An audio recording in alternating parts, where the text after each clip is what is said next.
Hi there, I hope you're well today. I've been having a lot of conversations with people this week about sugar, and today's video is all about how to deal with sugar cravings when you stop drinking.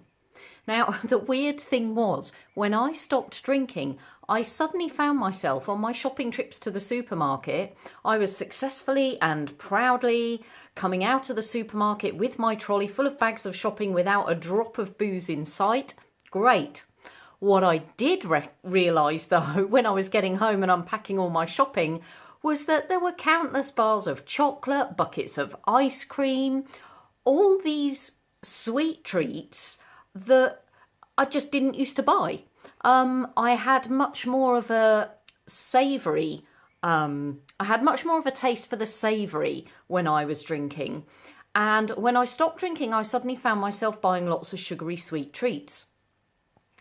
And it turns out that I'm not alone in this. Some people, when they stop drinking, report that they develop a sweet tooth. And there are several reasons for this. One is that both alcohol and sugar release a brain chemical called dopamine, which is responsible for that kind of feel-good factor, that sense of pleasure. And so if we've been used to getting that surge of dopamine when we're drinking alcohol, then sugar is a really effective replacement for that. Sugar gives that same dopamine effect. One of the other reasons is that, of course, alcohol turns to sugar in the blood. And when we're no longer getting that injection of sugar from alcohol, it's quite natural that some of us would seek to do it through getting an actual injection of real sugar.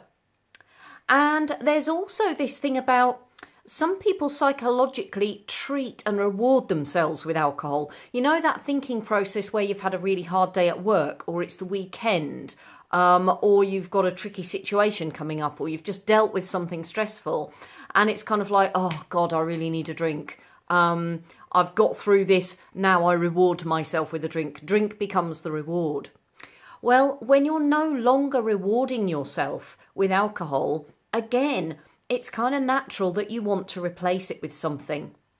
And for me, that replacement was sugar. And for other people, that replacement becomes sugar as well. There's also something about boredom. I know for me, when I was drinking, I often used to turn to drink simply because I was bored. The situation I was in wasn't giving me enough stimulation. I wasn't happy enough. I wasn't stimulated enough. I wasn't interested enough. And so drinking would help to alleviate that. And of course, when we're no longer drinking and we're bored and there's something that we're not happy with in our situation, it can be easy to reach for sugar instead as a distraction. So there are a whole host of different reasons why some of us might end up craving sugar.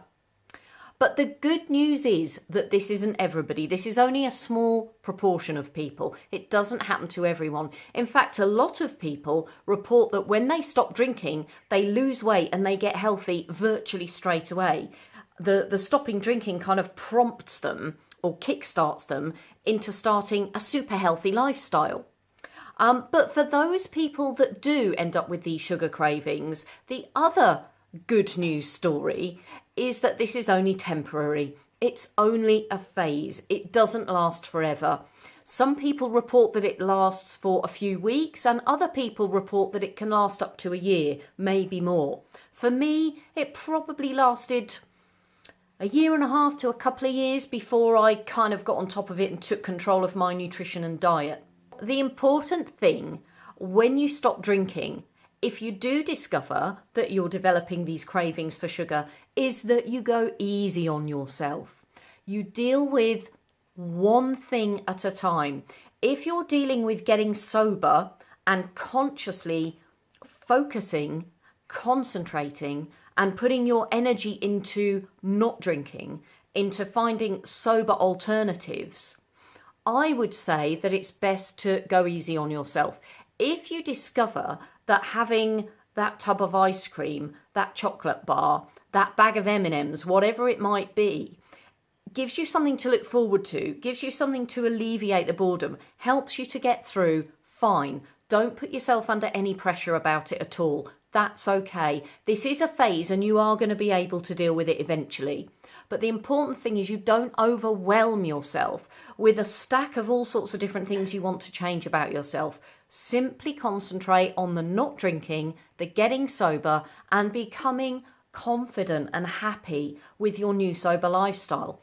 Once you've ticked that thing off the list, once you're confident and happy with your new sober lifestyle, you're no longer having to give it so much energy and focus and conscious concentration. You can then turn your attention to something else.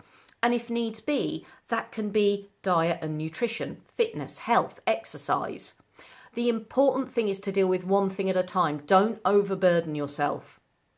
If we overburden ourselves, it can be easy to feel overwhelmed and it can all feel like too much. And when we're overwhelmed and it's all feeling like too much, it's more likely that we're going to end up feeling like a failure, that we can't do it, and we can end up back on the booze again. So making sure that you're giving yourself achievable goals is really important. If you're stopping drinking and you're worried about the fact you're craving sugar, go easy on yourself. It's okay, it's perfectly natural, it's temporary, it won't last forever. When you're strong enough with being sober, you can turn your attention to diet and nutrition. And it's important to make healthy choices whenever you can. The point I'm making is not to let yourself get totally unhealthy. The point I'm making is to give yourself a break and don't put yourself under too much pressure to sort out your health, sort out your fitness, sort out your waistline, sort out everything in one fell swoop. The point I'm making is that you deal with one thing at a time and don't give yourself too much of a hard time if you find you're reaching for sugar. The other thing you can do to make your life easier, and this becomes easier when you stop drinking, is to develop a fitness habit.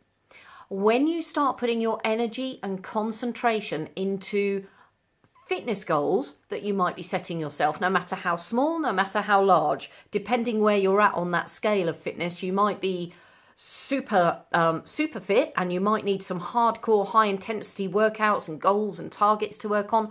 Or you might be literally just peeling yourself off the sofa and going for a few steps around the corner to the post box and back every day. It doesn't matter what end of the scale you're at, but setting yourself achievable and challenging targets, fitness targets that are going to challenge you and make you work harder, but that are achievable, that they are manageable for you.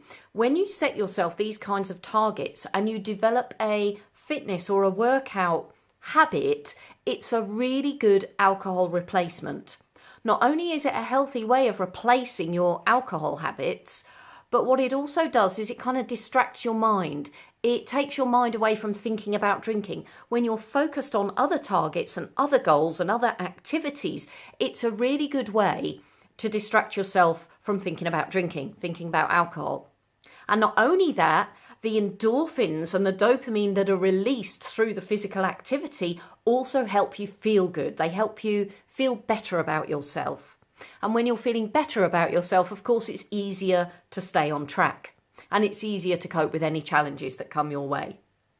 So if you're one of these people who finds that sugar has become their new best friend since they've stopped drinking, don't worry, relax. Know that this is just a temporary phase. Don't put yourself under pressure and give yourself a break. Get yourself doing some physical activity, make healthy choices whenever you can, but go easy on yourself. When the time is right, and you'll know when that is, when you're confidently navigating your way through life sober, you can turn your attention to the other things you might want to change about yourself. Let me know what your experience of stopping drinking has been. Have you discovered that you've got a craving for sugar and sweet stuff? Or have you discovered that you've been able to fuel your body in a healthy and nutritious way? I'd love to hear about your experiences. You can subscribe to my channel if you want more tips, inspiration, motivation and advice on stopping drinking. I'll look forward to catching up with you very soon. But in the meantime, let's go get sober together.